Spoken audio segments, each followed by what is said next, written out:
حیرت کی بات یہ ہے کہ خدا کو ڈھونڈنے کے لیے ہمیں اس کے پیچھے بھاگنا نہیں پڑتا، نہ ہمیں اسے پکارنا پڑتا ہے۔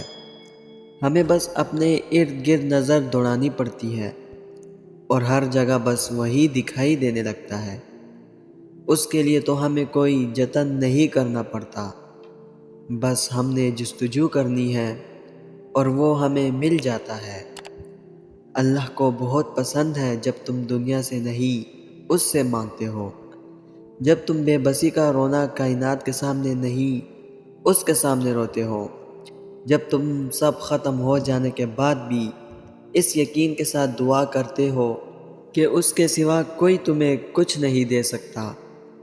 دعائیں ناممکن چیزوں کے لیے ہی تو ہیں، ایسی چیزیں جو تمہاری پہنچ سے باہر ہیں، ایسی چیزیں جو تمہارے مقدر نے تم سے چھین لی ہے، ایسی چیزیں جن کے ملنے کی تمہیں کہیں سے بھی امید نہیں، ایسی چیزیں جن کے ہونے کا تم خواب میں بھی تصور نہیں کر سکتے، ایسی چیزیں جن کے مخالف ساری کائنات آ کر کھڑی ہو جائے، ایسی چیزیں جو تمہارے تخیل میں بھی نہ سما پائیں، ایسی چیزیں جنہیں ماننے سے تمہاری عقل انکار کر دے، ایسی چیزیں جن کے رونما ہونے کا تمہیں احساس تک نہ ہو، ایسی چیزیں جن کو دیکھ کر تمہاری عقل دنگ رہ جائے، ایسی چیزیں جنہیں نہ کبھی کسی نے دیکھا ہو اور نہ سنا ہو، ایسی چیزیں جن کے تذکرے سے الفاظ بھی گھبرائیں، ایسی چیزیں جو تم سوچتے ہو کہ کبھی حقیقت نہیں بن سکتی، ایسی چیزیں جن کے ہونے کا علم تمہاری چھٹی حس کو بھی نہیں چھو سکتا۔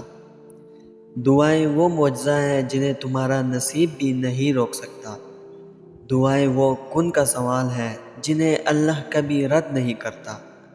دعائیں تو پھر ان چیزوں کے لیے ہی ہیں جو دسترس سے نکل جاتی ہیں، بس ایک صدا کی بات ہوتی ہے اور ہر کھوئی ہوئی چیز واپس مل جاتی ہے۔ تو پھر مایوس کیوں ہو؟ تم اس پر یقین رکھو، ایسا یقین جو ہر شخص سے پاک ہو۔ وہ یقین رکھنے والوں کا تعارف یوں کرواتا ہے کہ یہ وہ لوگ نہیں جو گرنے کے بعد ہمت ہار جاتے ہیں، بلکہ یہ تو وہ لوگ ہیں جو بار بار گرتے ہیں اور بار بار میری جانب پلٹتے ہیں۔ وہ یہ نہیں کہتے کہ ایسا کیوں کیا یا رب تو نے، وہ سوال نہیں کرتے، وہ تو بس میرے جواب کا انتظار کرتے ہیں۔ ہم ساری زندگی ایک دوسرے کے عیبوں کو بے پردہ کرنے میں گزار دیتے ہیں اور اپنے عیبوں کی جانب دیکھتے بھی نہیں۔ یہاں ہم میں سے آج کوئی شخص ایسا نہیں جس نے اپنی زندگی میں کچھ کھویا نہ ہو، یا کوئی شخص ایسا ہو جو مکمل ہو۔ ہم سب اپنی اپنی جنگیں لڑ کر یہاں تک پہنچے ہیں، جن کا علم خدا کے سوا کسی کو نہیں۔ کوئی بھی سفر آسان نہیں ہوتا، کوئی بھی راستہ ٹھوکر سے عاری نہیں ہوتا۔ ہم سب غلطیاں کرتے ہیں، ایسی غلطیاں جن کے بعد ہم ویسے نہیں رہتے جو کبھی ہوا کرتے تھے۔ تم وہ شخص نہیں جو کچھ لمحے پہلے تھے، اور میں وہ شخص نہیں جس کو تم کچھ عرصہ پہلے جانتے تھے۔ تو پھر شناسائی کے یہ دعوے کیسے؟ گناہگار اور نیکوکاری کے فتوے کیسے؟ ہمارے راستے مختلف ہیں مگر منزل ایک ہے، ہمارے طریقے مختلف ہیں اور غلطیاں ایک سی ہیں، پھر لڑائی کیسی ہے؟ ہمیں تو اشرف المخلوقات کا درجہ دیا گیا، جس نے فرشتوں کو سجدے کا حکم دیا تھا، وہی خدا ہمیں یوں دیکھ کر کیا کہتا ہوگا کہ تم کو تو انسانیت کے واسطے بنایا تھا، محبت کے واسطے بنایا تھا، اور تم خدا بننے میں اتنا مصروف ہو گئے کہ انسان بھی نہیں رہے۔ افسوس ہے اب ہم کیا تھے اور ہم کیا ہو گئے، بے حد افسوس ہے۔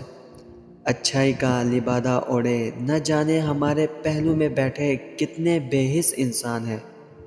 کبھی کسی کی تکلیف کی وجہ نہ بننا کہ وہ اللہ کے حضور تڑپتا ہوا جائے اور اللہ سے رحم کی بھیک مانگ رہا ہو، کبھی بھی کسی کو اتنی تکلیف نہ پہنچانا کہ وہ جائے نماز پر بیٹھ کر اپنے بے قابو آنسو اس کے سامنے لا کر رکھ دے اور اللہ سے سکون کی دعا کرے۔ کبھی کسی کے دکھ اور غم کی وجہ نہ بننا۔ اللہ سب سے زیادہ انصاف کرنے والا ہے، وہ کبھی بھی ان لوگوں کے ساتھ ناانصافی نہیں کرے گا جنہوں نے اللہ کی مخلوق سے سخت چوٹ کھائی ہو۔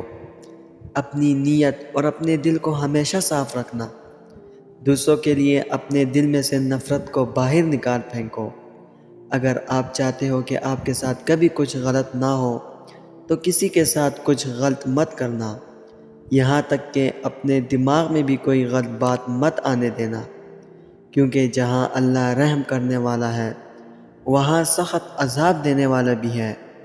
اس کے بدلے اور انصاف سے بچنا ناممکن ہے۔ وہ کسی کے ساتھ بھی ناانصافی نہیں کرتا اور نہ کسی کو اکیلا چھوڑتا ہے۔ دوستو، امید کرتا ہوں کہ اس ویڈیو سے آپ کی پریشانی میں کمی ضرور آئی ہوگی۔ ویڈیو اگر پسند آئی ہو تو ویڈیو کو لائک کر کے شیئر کر دینا، اور اگر چینل پر نئے آئے ہیں تو چینل کو سبسکرائب کر دینا۔ انشاءاللہ ملتے ہیں اگلی ویڈیو میں۔ اللہ حافظ۔